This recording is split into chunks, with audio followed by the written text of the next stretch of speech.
E agora, você acompanha pela Rádio Rio de Janeiro o programa Estudo das Obras de André Luiz. Vamos refletir sobre o livro Nosso Lar.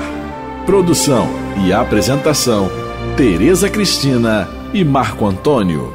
Amigos ouvintes da Rádio Rio de Janeiro, a emissora da Fraternidade, é com muita alegria que retornamos aqui para darmos continuidade ao nosso estudo, a nossa conversa sobre a vida no mundo espiritual através da obra Nosso Lar. Obra que foi ditada pelo espírito André Luiz e foi psicografada pelo médium Francisco Cândido Xavier. Olá, caros ouvintes. Com a permissão de Deus, de Jesus e dos bons espíritos, vamos retomar o nosso estudo do livro Nosso Lar. Hoje nós vamos iniciar um novo capítulo, que é o capítulo 29 da obra, A Visão de Francisco.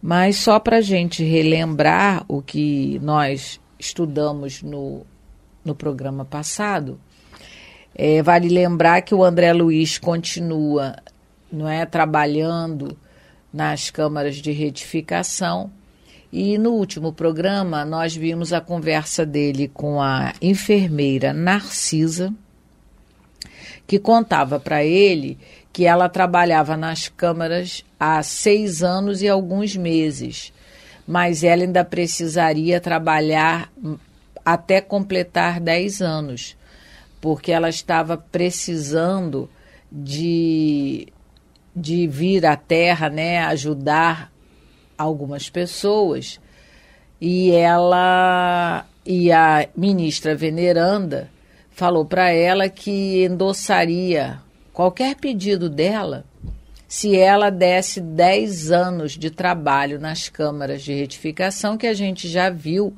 que é o Ministério da Colônia, o Ministério de Regeneração, o que é mais ligado à crosta da Terra, e é aquele ministério onde realmente os trabalhos são quase sacrificiais. Então ela conversa com o André Luiz sobre isso, e ela diz que esse tempo que ela já tem trabalhado, esses 6 anos e alguns meses, ela se sente mais equilibrada e mais humana, e que ela sabe que quando ela reencarnar, ela vai viver com mais dignidade espiritual. Ela vai conseguir, vamos dizer assim, lidar com as suas provas e as suas expiações de uma maneira mais equilibrada. A gente já comentou aqui que no livro Ação e Reação tem um capítulo em que o instrutor diz para o André Luiz que aqueles de nós que, ao desencarnarmos, mesmo com todas as nossas dificuldades, a gente no mundo espiritual se dedicar ao estudo e ao trabalho fraterno, a nossa infância numa outra existência, ela será de alguma maneira mais tranquila, não que seremos isentos das nossas, de refazer as nossas lições mal feitas, mas o trabalho começa mais para a adolescência, quando o espírito realmente ele já está um pouco mais senhor de si. Então foi isso que nós vimos no último programa, e agora vamos começar a ler o 29º capítulo, A Visão de Francisco. Nós vamos ver aqui que nesse capítulo o André Luiz continua na enfermaria, porque para a gente lembrar que ele se propôs a trabalhar à noite. Foi o primeiro dia dele de trabalho e estágio, vamos dizer assim, que ele pegou os apetrechos de limpeza e começou a limpar os vômitos, fluídicos dos pacientes, e nós ainda estamos nessa noite. O que a gente vai ler hoje nesse capítulo é uma nova experiência que ele vai presenciar numa das enfermarias. Então, vamos começar a leitura. Enquanto Narcisa consolava o doente aflito, Fui informado que me chamavam ao aparelho de comunicações urbanas. Parece que temos orelhão lá, né? Os nossos antigos orelhões. É o que parece, de comunicações urbanas. Eu lembro, né? Quando a gente leu, eu associei. Né? Não é um celular, não é um aparelho particular. É algo que a comunidade podia usar. Era a senhora Laura que pedia notícias. De fato, esquecera-me de avisá-la sobre as deliberações do serviço noturno. Pedi desculpas à minha benfeitora e forneci rápido relatório verbal da nova situação. Através do fio, a genitora de Lísias parecia exultar, compartilhando meu justo contentamento. A gente vê aqui, né, Tereza, já mais uma vez mostrando o interesse do trabalho, o interesse do André Luiz pelo trabalho, porque ele esqueceu até, o trabalho foi tão intenso, está sendo, que ele esquece de avisar ela sobre as novas deliberações do serviço noturno. Ele estava empolgado. Ele está emendando o serviço, né? Ele trabalhou durante o dia e está emendando no serviço noturno pela necessidade que está tendo lá. Nós já lemos anteriormente. Então, isso aí já denota, mais uma vez, o interesse dele pelo trabalho, que é o exemplo para todos nós, né? Como a Tereza comentou no início, agora mesmo, é a questão do nosso trabalho no plano espiritual, o nosso comportamento, vai nos dizer do nosso futuro reencarnatório. Assim como o nosso comportamento agora vai nos dizer do nosso futuro no plano espiritual. É uma sequência, né? Uma consequência do outro. Então, como diz aquela frase que a gente gosta de dizer e cantar: Senhor, se tu não vais comigo daqui, jamais te encontrarei em nenhum céu. Nós não adianta nós querermos encontrar Jesus quando desencarnar, se nós não o procuramos aqui, e só encontramos Jesus através do trabalho, né? Então, é uma continuidade. Se a gente não exercitar isso aqui, quando desencarnar, de repente não vai, né? Vai ficar mais difícil. Então, é uma continuidade que a gente tem que começar a exercitar agora. Para isso, o livro mostra, né, esse exemplo do André Luiz. Ao termo de nossa ligeira conversa, disse bondosa: muito bem, meu filho. Apaixone-se pelo seu trabalho. Embriague-se de serviço útil. Somente assim atenderemos à nossa edificação eterna. Lembre, porém, que esta casa também lhe pertence. Então, ela continua dando os conselhos de alguém que já tem uma experiência maior de vivência no mundo espiritual, dizendo para ele realmente se dedicar ao seu trabalho e, principalmente, entendendo que o ideal do trabalho não é pensar só na remuneração, é servir, como ela coloca aqui, embriague-se de serviço útil. Ter a vontade, acima de tudo, de ser útil na sua tarefa, dar o seu melhor.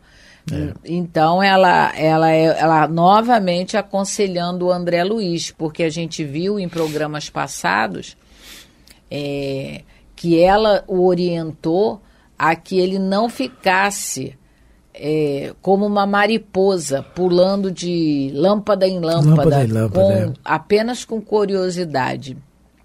Porque, com certeza, numa enfermaria com tantos doentes, imagine quantas histórias ali de vida não são apresentadas, né? Se a pessoa realmente só se preocupar em querer saber da vida dos outros, como se diz, um prato cheio, porque todos aqueles doentes tinham lá suas histórias pretéritas, e por estarem ali numa enfermaria ainda, resultado de encarnações não muito equilibradas. Então, esse foi um outro conselho que ela deu para ele.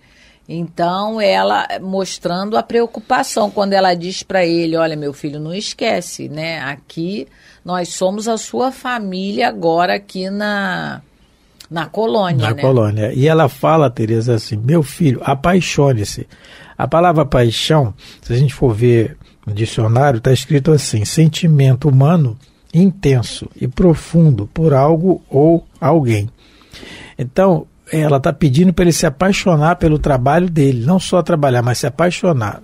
No Livro dos Espíritos, na questão de número 907, que é do capítulo da perfeição moral, Allan Kardec comenta sobre o princípio originário das paixões. Pergunta se é mal. Será substancialmente mal o princípio originário das paixões? E os espíritos respondem que não. Dizem que a paixão está no excesso de que se acresceu à vontade, visto que o princípio que lhe dá origem foi posto no homem para o bem. Tanto que as paixões podem levá-lo à realização de grandes coisas. Então, exatamente como os espíritos estão respondendo a Kardec, é o que ela pede a André Luiz. Para ele que se apaixone pelo trabalho, para que ele, pelo trabalho, exercite um sentimento intenso e profundo, porque aquele trabalho, como a Tereza colocou, o convívio com aqueles mais infelizes, mais desequilibrados na colônia, vai fazer uma mudança de comportamento nele interior, gradativamente. Isso é com todos nós. Nós estamos num planeta de expiações e provas, de pagamento de dívidas, de endividados, que somos quase todos nós habitantes do planeta, habitantes dessa casa, né, que Jesus nos emprestou para a nossa evolução, construiu e nos empresta. Somos inquilinos dele aqui. E aí, nessa condição de espíritos em expiação, né, nós, espíritos doentes, temos sim, isso é que ela está mostrando, e os espíritos nos dizem, em várias mensagens, a necessidade nossa sempre do contato com aqueles que temporariamente estão passando por dificuldades muito maiores que as nossas. Né? Nós temos essa necessidade. Isso beneficia a nós primeiro que ajudamos. É o que ela está pedindo, André Luiz, apaixone-se pelo seu trabalho e embriague-se do serviço útil. Porque nem toda tarefa é útil. Nem toda Se tarefa ele é útil. ficasse só de conversar, como a gente fala, né, só de conversinha com os doentes, com aquela vontade, com a curiosidade excessiva, ele poderia estar até fazendo alguma coisa, mas isso não seria útil, porque a intenção dele não era servir. A intenção seria mera curiosidade. Mas ela está aconselhando a ele que não faça isso, né? Entre linhas, ela diz isso, ó, meu filho, faça um serviço útil. Porque às vezes a gente, até aqui mesmo na nossa encarnação, né, a gente observa algumas tarefas que realmente não são úteis. A gente vê às vezes na televisão certos programas que, ao invés de levar informações, esclarecer os telespectadores, seja na televisão, no rádio mesmo, e são programas às vezes só de fofoca. Quer dizer, é um trabalho, porque as pessoas estão ali, ganham para isso, estão ali trabalhando no seu tempo, mas aquela tarefa ali de maneira nenhuma tem utilidade, porque para que saber se fulano ou ciclano viajou, separou, casou, brigou? Então, nem tudo é tarefa útil, nem tudo é serviço útil. Tem utilidade para a vida. Tem, porque isso na realidade não tem. E outras tarefas também. Então, ela novamente alerta ele, para que ele faça, né, que ele se embriague de serviço útil. E nesse raciocínio, né, Tereza, do trabalho, o serviço útil, do trabalho ter utilidade para a nossa vida, o Emmanuel, no livro Encontro Marcado, tem uma página intitulada Diante do Trabalho. E o último parágrafo dessa página, ele diz assim: abraça no trabalho como serviço a rota de cada dia e com a tua utilidade para os outros, obterás através dos outros o caminho, o apoio, o auxílio e o incentivo para a tua segurança, tranquilidade, alegria e libertação. Então ele diz com a utilidade para os outros. Então vai nos trazer a nossa libertação. A libertação do quê? Daquilo que nós, aos poucos, gradativamente, cada caso é um caso, a libertação daquelas algemas que carregamos de egoísmo e de orgulho durante tantos séculos, né? Isso. Só querendo ser útil a si mesmo. A si mesmo, é. Continuando. Aquelas palavras encheram-me de nobres estímulos. Regressando ao contato direto com os enfermos, notei Narcisa a lutar heroicamente por acalmar um rapaz que revelava singulares distúrbios. Antes da gente ver o caso do rapaz, porque já é um caso, né? Que é exatamente o Francisco. O enfermo se chama Francisco. Francisco, ela diz assim, aquelas palavras encheram-me de nobres estímulos. Num dos 10 mandamentos, diz assim, não matar, não é? Tá lá não matar. Então, por muito tempo nós... Eu acho que é o 5º. É o 5º, exatamente, é o 5º mandamento. Por muito tempo nós raciocinamos só a questão de matar, tirar a vida, nesse raciocínio que nós tínhamos, né? De matar, não matar, isso, não matar nada e tal. Mas no raciocínio que o Espiritismo vem nos trazer, os Espíritos nos dizem que isso tem uma abrangência maior. E muitas vezes nós matamos a alegria e o incentivo do outro por comentários ou observações de desânimo. Por exemplo, a Narcisa falando com o André Luiz aqui ao telefone, né, o aparelho. Não, a Dona Laura. A Dona Laura, desculpa. Sempre confundo uma com a outra. Dona Laura, falando aqui com o André Luiz no aparelho. E ela incentivando.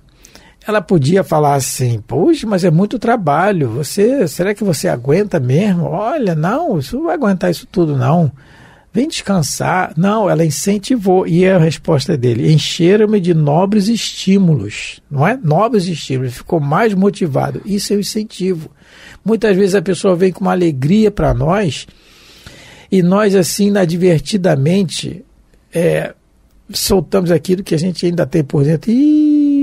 Aquele né, prolongado. O pessoal dá uma notícia boa. Olha, foi isso, aconteceu.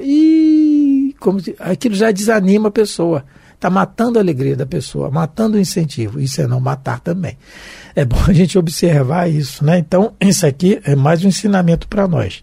Encher a pessoa de nobres estímulos naquilo que ela está no incentivo do trabalho do bem. Mesmo, principalmente se for um trabalho grandioso, que aparentemente ela não vai dar conta, mas incentivar sempre. E o Emmanuel diz, se você não tem palavras para incentivar, para ajudar, cale-se.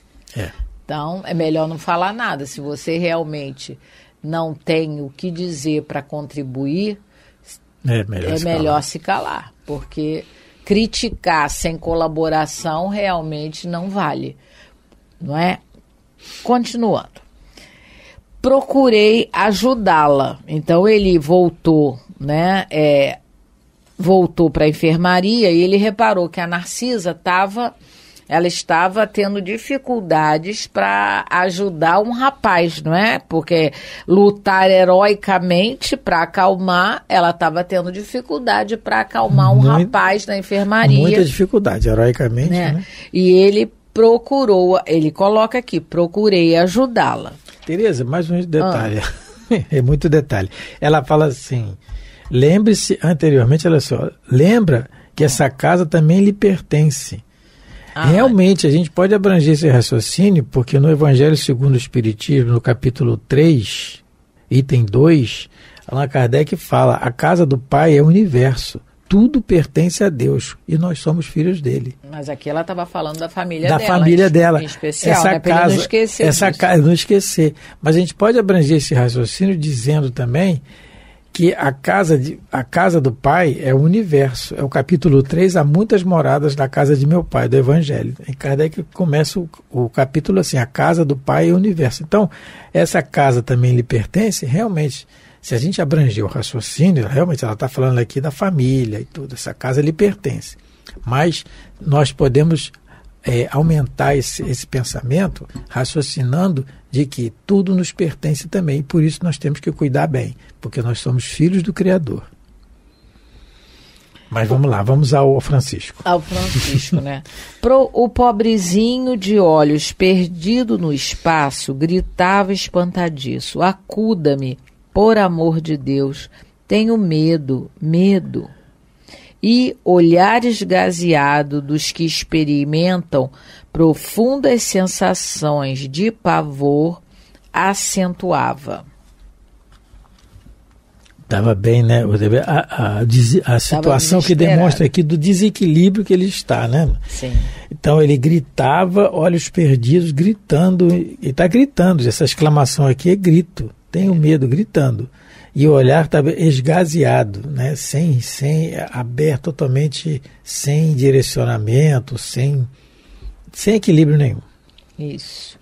Irmã Narcisa, lá vem ele, o monstro. Sinto os vermes novamente. Ele, livre-me dele, irmã, não quero. E a voz não estava no meu tom, com certeza não. Não, com porque certeza ela estava não. lutando heroicamente com ele devia estar gritando, se debatendo na cama, desesperado, porque ele se referia a um monstro. Ele relatava para Narcisa que estava vendo um monstro. Calma, Francisco. Não quero, né? Ele continuou dizendo.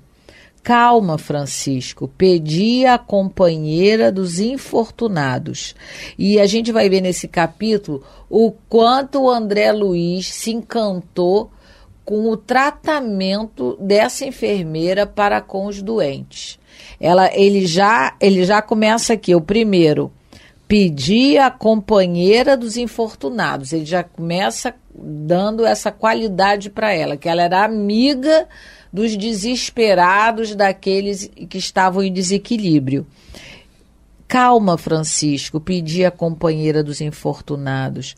Você vai libertar-se, ganhar muita serenidade e alegria, mas depende do seu esforço. Então ela está dizendo para ele que dependia dele, que ela estava ali para colaborar, mas que o trabalho maior dependia dele. A gente vai ver nos próximos programas, vamos estudar melhor o caso do Francisco, e aí a gente realmente vai entender que não só para o Francisco, mas para todos nós, a vontade de se curar e o trabalho dessa cura vai depender muito mais de nós mesmos do que daqueles que nos ajudam, que vivem conosco, que se interessam por nós, que gostam de nós. Então, ela vai começar a explicar para ele que ele precisa fazer um esforço, não é? E depois vamos falar também, no próximo programa, um pouco sobre essas criações mentais, porque ele está dizendo assim, o monstro, ele vem, né, ele está dizendo que vem um monstro para atacá-lo, né, ele está amedrontado com isso, né, lá vem ele de novo. Isso. Então, vamos ficar por aqui por hoje, não é? Porque o assunto é muito vasto. Vasto, E é melhor a gente estudar um pouco mais no próximo programa. Então, queremos agradecer a todos pela companhia, agradecer pela paciência também e mandar um abraço para todos aqueles que nos ouvem e que se interessam pelo estudo da doutrina espírita, que tanto nos ajuda a melhor viver enquanto aqui encarnados, porque é a doutrina que traz Jesus novamente, a sua mensagem, sem deturpações, uma mensagem clara através dos bons espíritos. Muita paz a todos, fiquem com Deus. Muito obrigado pela atenção, pelo carinho, pela paciência de nos ouvir. Fique com Deus. A Rádio Rio de Janeiro apresentou o programa Estudo das Obras de André Luiz. Produção e apresentação, Tereza Cristina e Marco Antônio.